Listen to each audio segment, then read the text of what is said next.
Hello everyone, अगर आपने इस सीरीज के पिछले एपिसोड्स को नहीं देखा है सो आई सजेस्ट कि पहले मैं आप उन्हें देख लें एंड मेरे चैनल को सब्सक्राइब करें। एंड अगर आपको मेरी ये वीडियो अच्छी लगे देन प्लीज़ लाइक करेगा। मोगन को याद करते हुए अपनी कलीग से इसकी एज पूछती है एंड जब ये बताता है कि 28 तो ये कहती है कि अरे उसकी भी इतनी है। तुम मुझे ऑनेस्टली बताओगे क्या तुम्हें मैं अच्छी लगती हूँ, क्या मैं प्रिटी हूँ? बट ये इसे ये बोलकर पीछा छुड़ा लेता है कि मैं आपकी बहुत ज़्यादा रिस्पेक्ट करता हूँ। आज नेट के ऊपर एक लड़की ट्रेंड कर रही थी क्योंकि इसका बच्चा गुम हो गया था एंड ये सभी से रिक्वेस्ट करी थी इस रूमर को फैलाने से जिससे इसका बच्चा ऐसे मिल जाए।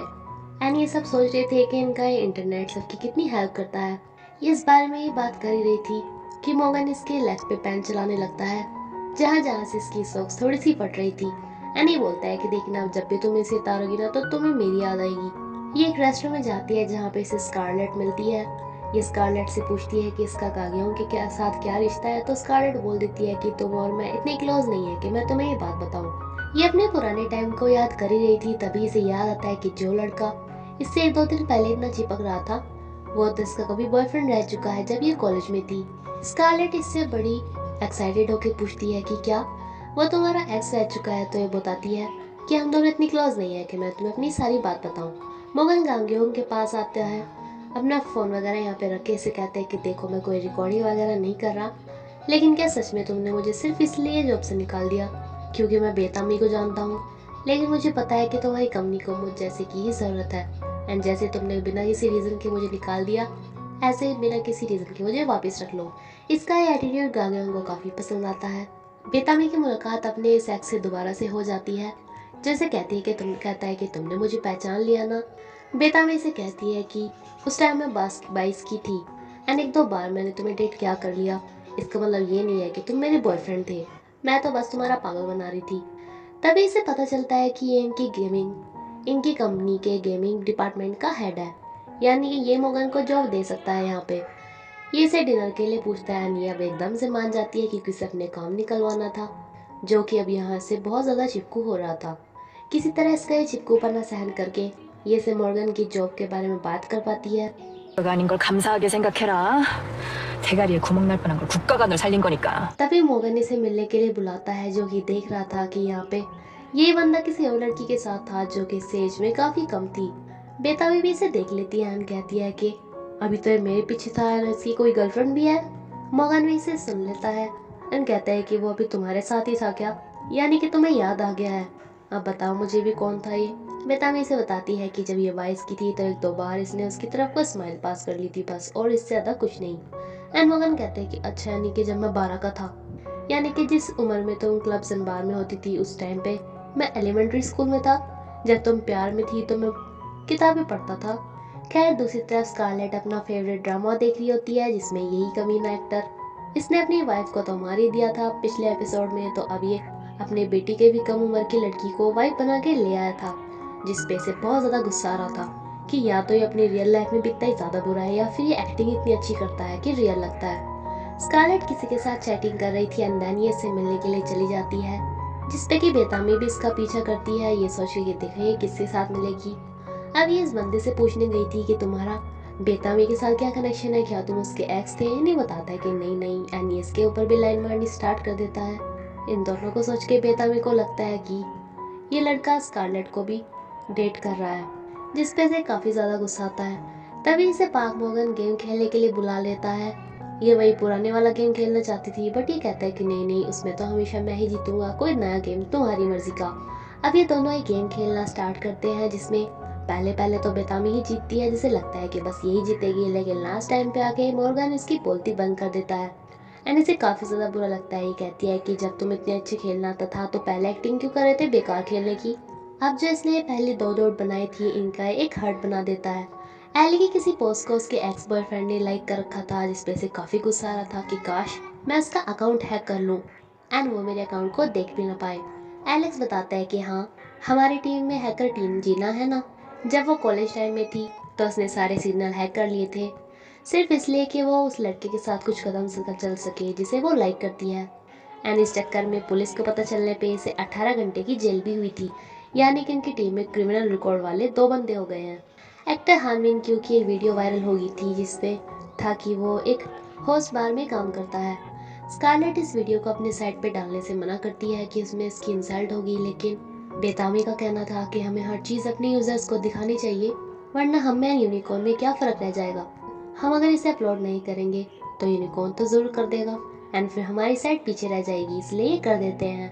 अब ये वीडियो ट्रेंड करने लगती है एंड हानमिन क्यू के बारे में सब लोग बातें बनाने लगते हैं कि ये बार में काम करता है।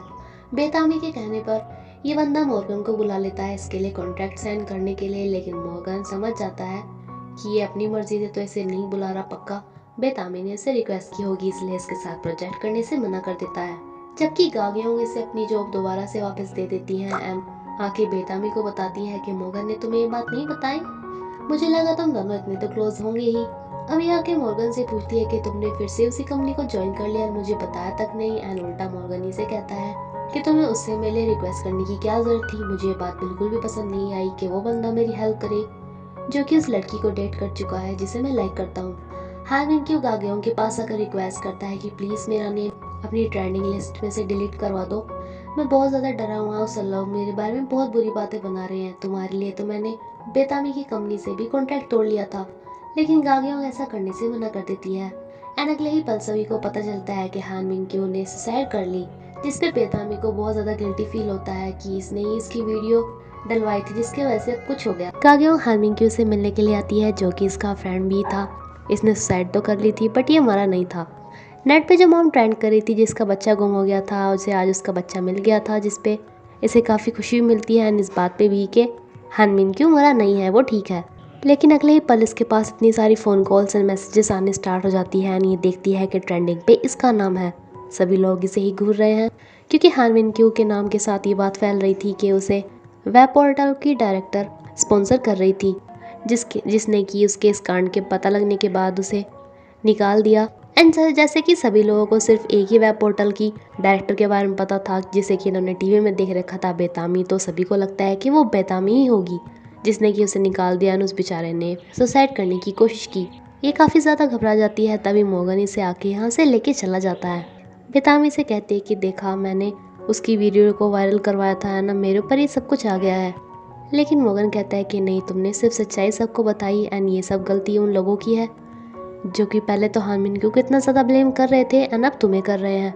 गागियों के पार्टनर से पूछती है कि तुम्हें क्या लगता है वो बेतामी जो कि ट्रेंड कर रही है उसने ही हानमिन क्यू को स्पॉन्सर किया होगा उस होस्ट बार में काम करने के लिए। बट ये कहती है कि नहीं, मुझे पता है उसने नहीं किया क्योंकि मैं उसे स्पॉन्सर करती थी एंड वो डायरेक्टर मैं हूँ। बेतामी का नाम जो ट्रेंड कर रहा था तो इसके टीम मेंबर्स डिसाइड करते हैं कि वो इस नाम को डिलीट करवा देंगे।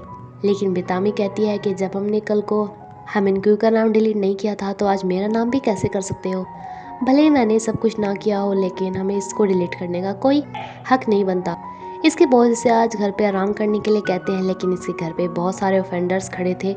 मॉर्गन इसे ऐसे में इसके घर नहीं जाने दे सकता था, इसलिए इसे अपने घर ले आता है। कहीं ये भी अपने बारे में हिट कमेंट्स पढ़ के सुसाइड करने का सोचे, इसलिए इसका फ़ोन भी ले लेता है। लेकिन इसे फिर भी चैन की नींद कहाँ आने वाली थी। ये रात को इसके लैपटॉप में ये सब देखने लगती है कि कैसे इसके बॉस सभी के सामने इसकी साइड ले रहे हैं कि नहीं बेतामी ने ऐसा कुछ नहीं किया, फिर भी सब इसे हेट्स कमेंट ही कर रहे हैं। तभी इसका नेट चला जाता है क्योंकि मॉर्गन ने बंद कर दिया था एंड ये इसका ध्यान भटकाने के लिए काफ़ी अलग अलग बातें करता है, जैसे कि मैंने तुम्हारी लेग पे वो हार्ट का शेप अप भी देखा, क्या तुम जब से नहाई नहीं हो।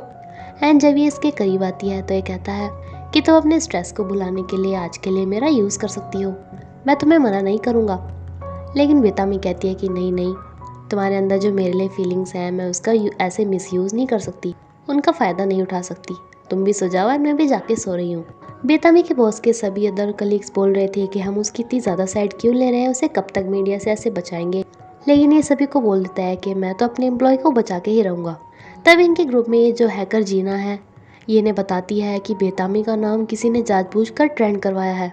बेतामी अपने बॉस से कहती है कि इसके नाम को साफ करने के लिए, क्लियर करने के लिए इनकी कंपनी को ये पता करना चाहिए कि वो कौन है आखिर। लेकिन इसका बॉस अब बोल देता है कि हमने तुम्हारी बहुत ज़्यादा साइड ले ली है, अगर हम किसी और कोई काम करने को कहेंगे तो सब में ही खबर फैल जाएगी कि वेब पोर्टल होने के बावजूद भी हम इतना भी नहीं कर पाए, इसलिए अब तुम्हें भी थोड़ा कंपनी के बारे में सोचने चाहिए।